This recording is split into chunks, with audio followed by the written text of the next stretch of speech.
Facebook Live series called Expert Connections. I'm Julie Holton. I am the founder and principal strategist at Connexions Marketing Agency. I launched this special series of live interviews on Sunday because at MC we work with a variety of businesses and individuals, all of us are dealing with the changes and challenges that are coming from coronavirus. So we are helping in the best way that we know how at Connexions by launching this series called Expert Connections to talk about these changes and challenges and how it's disrupting our normal life and how to find our new normal while this is going on. So I am so glad you are joining us today. We've had thousands of people connecting with us since our series started on Sunday.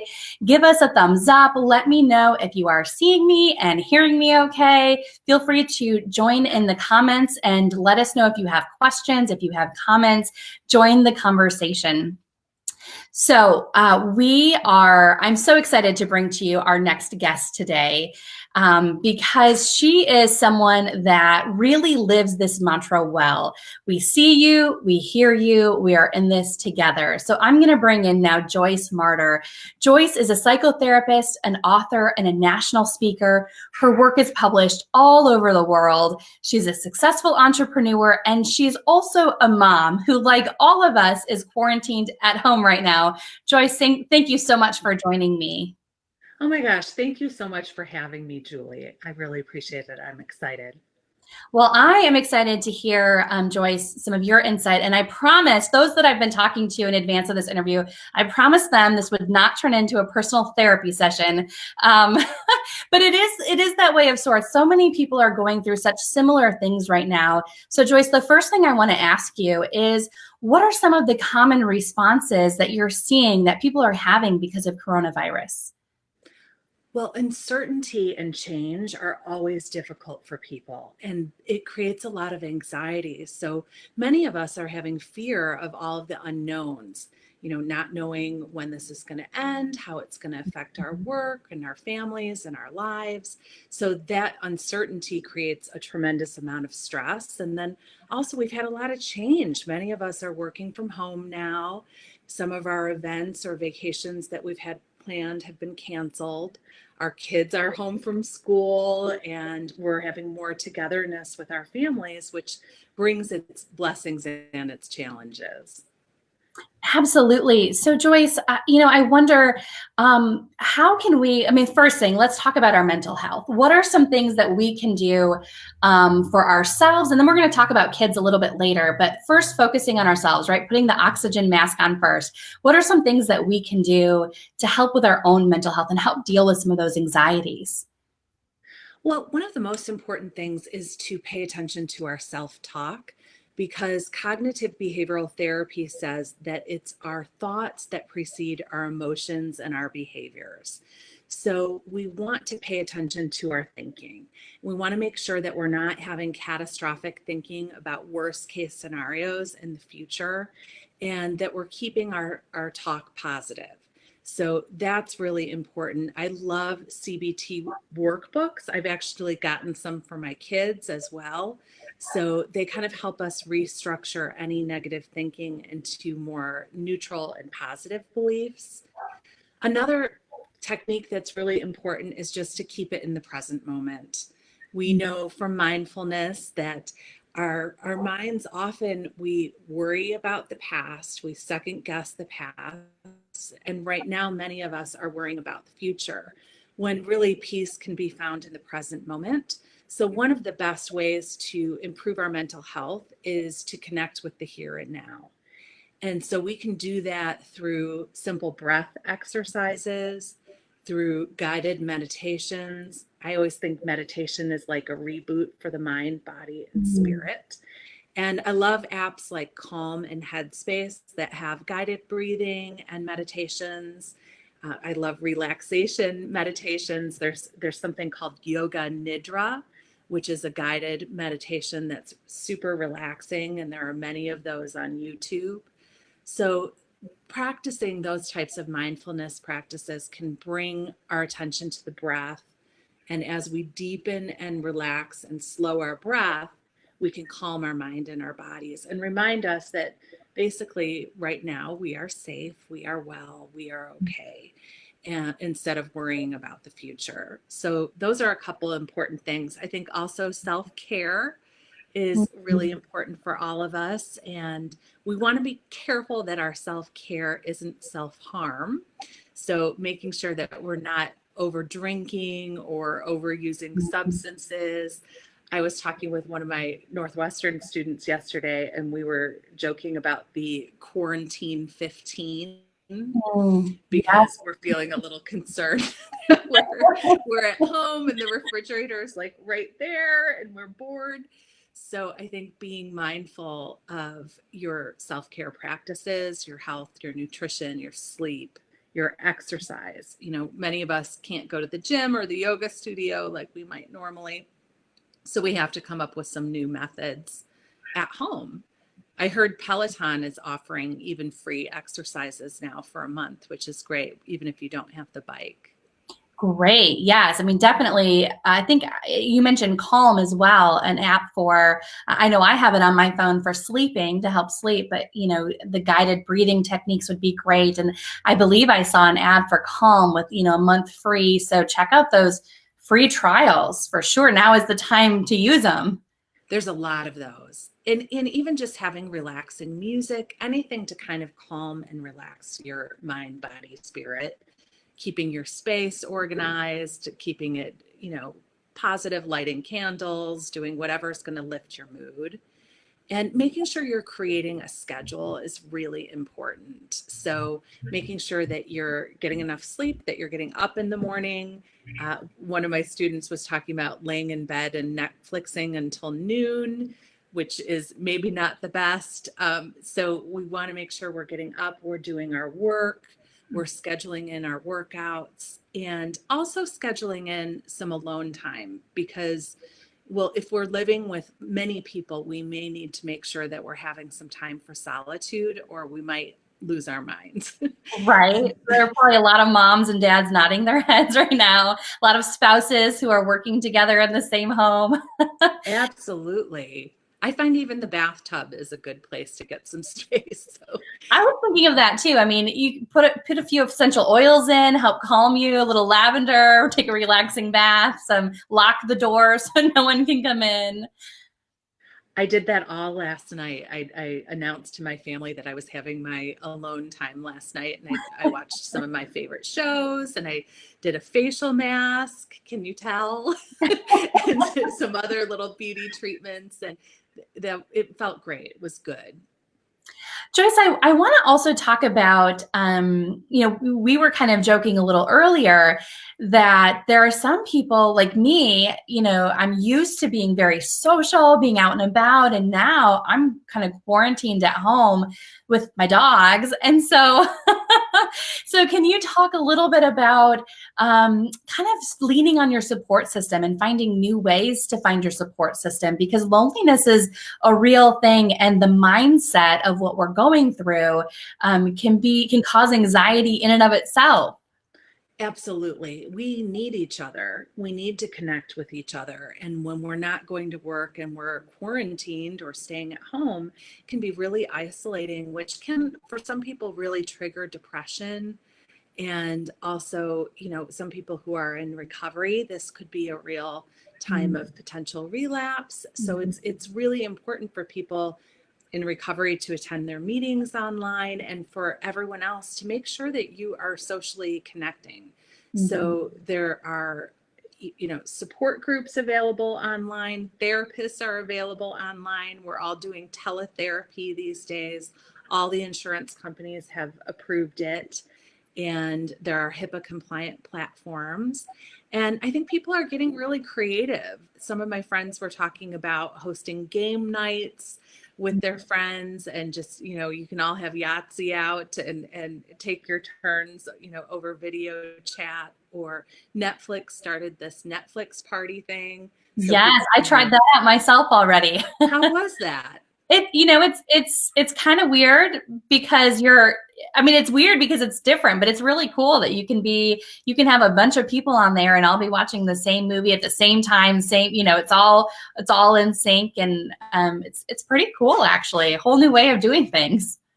Absolutely. I was talking with another friend who was having a virtual tea with her boyfriend and his parents, Oh, how which I thought fun. was really cute. So, and people are having virtual happy hours or Mhm. virtual, lunches. And I think it's important to make plans and to put them in your schedule. So if you're going to have, a night to yourself or a game night or something like that, putting that in, making sure you get outside and get some Yeah. sunlight, I think can be really helpful.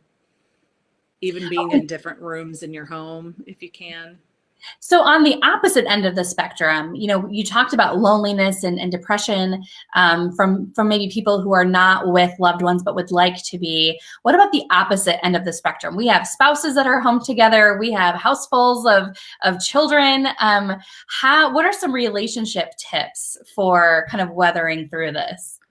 First of all, I think we have to all cut ourselves and each other a lot of slack, because this is stressful. People are trying to work from home while having kids from home. The kids have cabin fever. They may, depending on their age, be experiencing some anxiety as well, or boredom. And so we're kind of having to entertain them and work at the same time. So I think it's important to just really dial down the expectations and the hope of perfection, and just realize that we're all doing the best that we can, and it's okay. And I really practice a lot of empathy. I think that empathy is the magic wand in relationships. So really trying to put yourself in your partner's shoes or your kids' shoes and understanding how they feel.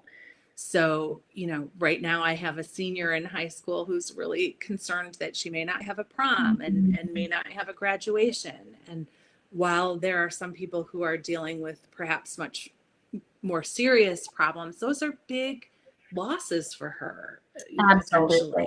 So, needing to honor people's losses, and they may be little kids sad that they're not having their morning ritual of seeing their friends at the bus stop Mhm.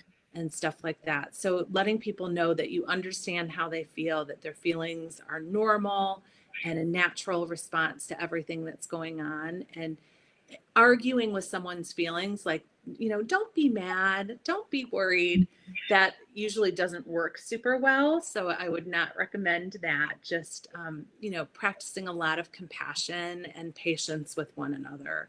I think this probably isn't the time to address major serious relationship issues.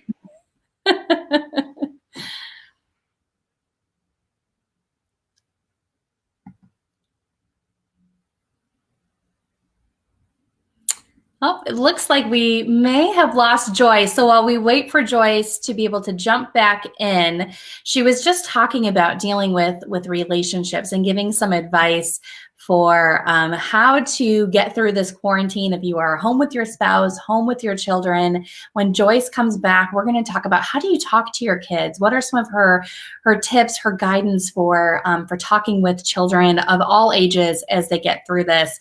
So some of the things Joyce was saying at the very beginning, she was talking about self-care, taking time for yourself, even if you're in a house full of other people who are quarantined, and what that might look like. She was talking through tips for loneliness, making sure that we're leaning on our support systems right now, that we are reaching out virtually, digitally, to be able to stay connected, different apps that can help with that. Netflix has a new program called, I think it's called Netflix Party, where you can actually sync up what you're watching on Netflix and connect with other users and be able to chat through the show together and watch the show together. Having a virtual game night, using Zoom or Google Hangouts as a way to connect with other people. So really finding ways to stay connected while all of this is going on. And so if we get Joyce back, we will bring her back in live to talk about how to talk to children. Looking at some of our comments here, Seth Barnhill, Seth says, I think I already did the quarantine 15 and it's only day 4. Seth, I hear you. I was calling it the COVID-19 because I think I might have gained already more than the 15. So, and I see Stephanie, your wife, is on here. So maybe those relationship tips that Joyce was giving us will be good for you. So it looks like Joyce is actually back. I'm going to bring her in. Joyce, we have been experiencing some technical issues on and off, and we were talking about bandwidth issues, and you are not the first. I lost my internet a couple days ago in the middle of a Facebook live stream, and so glad to have you back. Glad to be back. Yeah, we all have to kind of learn to be flexible during these times, right? Absolutely. And so I was just talking to our audience. I was promising them that when you came back, we would talk about how to talk to kids. You were just talking about, whole age range from your senior in high school who's dealing with all of these lasts in high school that now she may not get. And that's got to be just absolutely devastating. And like you said, for her and her frame of mind, like that is her world. So even though maybe it might be minor to some people, it's really big to her. And then we also have children, too young to really understand what's going on, but maybe seeing their parents worry and their parents' anxiety. So what guidance can you give us on how to be having these conversations with children? Well, you kind of gave the answer in your question when you mentioned that, our kids seeing our own anxieties. So one of the best ways that we can support our kids is by taking care of ourselves and making sure to be calm and positive and look at the good parts. So, practicing gratitude and really not sharing our fears and concerns and worries with our kids. We can turn to our friends and to each other to talk about that, but not turning to our children for those conversations because we don't want to scare them. Depending on their age, you're right that small children are oblivious. They don't know what's going on, and that's a blessing in many ways. So no need to provide more information than if they're not asking for it, then I wouldn't offer anything that they're not asking because it could potentially be scary. And then for children who are aware but are still young, maybe between 6 and 12, I think answer their questions honestly and truthfully in a way that is positive and reassuring and calming and reflects hope and confidence that everyone will be fine. We will be fine. We'll move through this, and giving them some tools to self-soothe. There are Calm does have a version for kids. So I know my girls still use the mindfulness coloring books, and they like doing puzzles. All of those kinds of activities are really calming. And then for older kids like mine who are teenagers and they're smart and they're on their phones and they're seeing the news, they have lots of questions and lots of fears and anxieties. And so, really coaching them to do the same things that we talked about, keeping the self-talk positive, staying in the present, taking it one day at a time. We're all doing the best that we can. And Joyce, I want to throw up a couple of resources on the screen because you have a lot of resources on your website. So the first thing I'm going to put up is joyce-marter.com. Joyce has a lot of blogs and information, articles about everything from how to talk to your kids to practicing self-care, dealing with relationship issues, not all necessarily related to COVID-19, but certainly applicable in this sense. And so joyce-marter.com is a great place to go. Joyce, you also put together some resources. So I'm going to put this up on the screen as well. You can text KEYS to 33777, and that is where Joyce has some great information on practicing self-care. Joyce, can you talk about what's on that web page as far as the wheel handouts that you use when you're doing some of your national public speaking? So I've created these wheel handouts, which are exercises that are my gifts to you. And one of them is on self-care. So it's perfect for this topic. And you can print these out and complete them at home. And basically, each spoke of the wheel is a different aspect of self-care, and you're measuring how well you're doing in that particular area. And by connecting the dots on the wheel, after you've rated yourself, you can see some areas of deficit or need so that you can address those and work on developing comprehensive self-care. Sometimes we're better in one area than we are in another. So it's a good tool, maybe good for your adolescents or college kids that might be home as well. Excellent. Some Thank of you the other for tools are that. about support network. So we Mhm. may have to think about virtually, how do we have that support in different areas? Emotional support. How are you having your friendship support? How are you having your professional support through meetings like this or classes online? How are you connecting with your spiritual support if you can't maybe go to your normal meditation group or church or synagogue? How can you still practice your spirituality, which can be a huge source of support and reassurance at a time like this? Absolutely. So thank you for making that available. Again, you can text KEYS keys to 33777 right there on your screen. Joyce, before I let you go, I want to talk about one more topic that I know is weighing very heavily on a lot of people's minds, and that's the financial aspects of what we're going through. You're an entrepreneur yourself, so you know exactly what I'm talking about. Can you talk about for us, what are some of your advice as far as how to get through dealing with all of these financial worries? Oh my goodness, absolutely. Financial anxiety is a really common issue now, depending on really across the spectrum.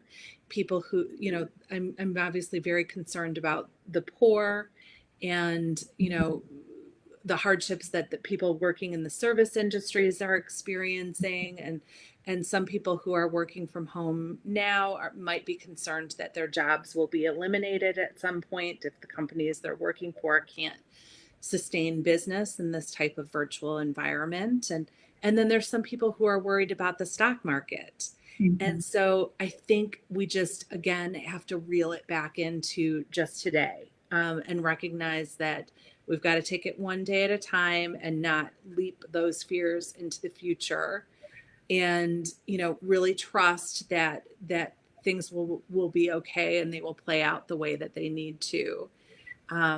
So also taking care of resources, talking to your financial planner, checking in and getting support if you are in need of assistance. There are so many places that are available, and I know there are programs now that aren't allowing for eviction and things like that. So I know that there will be relief for many people in different ways. So I would say not to panic, and just we're all in this together. We're all going to be financially impacted in some way, and we're all going to work together to improve that. So I'm confident that some blessings will come out of this as well. Absolutely. And a couple days ago, Joyce, I talked live with someone here locally in Lansing, Michigan, who is coordinating. As soon as his event venue was shut down, he started coordinating with other restaurant owners to offer delivery service and curbside pickup for all of those meals, all of those leftover meals that were going to go to waste. And so that's just one example of a lot of programs going on right now. I know the United Way has teamed up with other nonprofits to serve as kind of a hub for a lot of resources. So for those who may be watching who are feeling that financial pressure, just feeling those pressures, know that there's help available. There are resources, and we'd be happy to connect you to some of those resources for sure. Absolutely. And I think that's one of the blessings of a challenge like this is, even though it's ironic because we're being separated by this virus, I think it's actually creating a much larger sense of community and people coming together and being creative about new ways to connect and support one another. So that's a good thing about this. I am interested in financial health, and actually the book that I've been working on is called Mental Wealth, and it's how to boost your mental health and your financial health, because I've noticed as a therapist that financial health is something that comes up a lot in counseling sessions, and a lot about how you manage your money is psychology. And so there's a huge correlation between self-esteem and your net worth. So self-worth and net worth, and your positive thinking and how that comes about, and how you access support, and how proactive you are in developing a vision. So, if you're concerned, this could be a good time to put together a business plan, or work on your website, or work on your resume, or do some research online for that company or that job that you might want to make a shift to. So there are blessings in the time that we're being given as well. Absolutely. And I know everyone on our team is really looking forward to your book coming out next spring, Joyce. So certainly I encourage our viewers to take a look at your website, to follow you on social media, and we'll have more on that as that book launch date is announced. So very exciting there. Thank you so much. And thank you for your help. Your team has done an amazing job with the illustrations. They're just beautiful. I can't wait.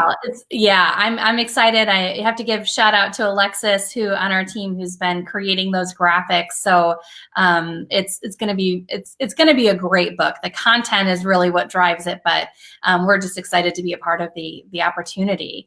And Joyce, I also have to say that as we kind of wrap up here, you put out earlier this week a blog, and I encourage everyone to go to your website, joyce-marter.com, check out that blog about how to find your calm during this storm. And we also created a bunch of graphics to go with this, and these were based on your affirmations, Joyce. And Joyce, for those of you, you have to check out Joyce's website. I'm totally biased, but if you like affirmations, check out her website. She has a whole page full of them. But included in your affirmations, Joyce, one really stood out to me, and it talks about giving yourself grace. And I find that during this time, that word grace really stands out to me. We need to give each other that grace. We need to give ourselves that grace. To me, it's that permission that it's okay that things don't feel okay right now. Mm-hmm. So thank you for those affirmations. Is there one affirmation or one concept that's really standing out to you right now? Oh my gosh. I have a mantra that it was interesting to me and special to me yesterday, that one of my clients who is experiencing a lot of anxiety, she and I had a session, and then she texted me afterwards and she said, "Thank you for letting me feel safe and loved." Mm-hmm. And I thought, oh my gosh, isn't that interesting? Because my own personal mantra is, I am safe and loved. Mm-hmm. So whenever I feel anxious or worried, I think we all need to remember that we all are, and we're all interconnected, and that is through a state of grace. And I do believe that, through hardships, there are blessings. And that's part of why I'm a therapist, is because I love helping people work through their life challenges and hardships. And there are so many blessings that come with that, through wisdom and creativity and a whole different perspective. So I'm confident that this whole experience is going to bring out some positive change for each of us as well. Joyce, there's no better place to end than there. Thank you so much for joining us today. Thank you. And I encourage everyone, go to joyce-marter.com, find Joyce on Instagram and on Facebook. I believe we'll make sure the link is here so that you can follow her. And then tune in. So tomorrow we have 2 more Facebook Lives that we're going to bring to you. Tomorrow morning at 11 a.m. Eastern, John Mashney, who is an attorney at Foster Swift Law Firm, is going to talk with us about minimizing some of the legal impact and how businesses of all sizes can be communicating right now with their clients, with their customers. So John is going to be joining us live. He will answer your questions. That's starting tomorrow at 11 a.m. And then Nora Luke, who is a coach and founder from Corporate to Calling, she will be joining us tomorrow afternoon at 1 o'clock Eastern. So we have a full lineup of experts. We have more that we're lining up for next week for you. So we look forward to having you join the conversation right here on Facebook. Thank you all for joining us, and stay well.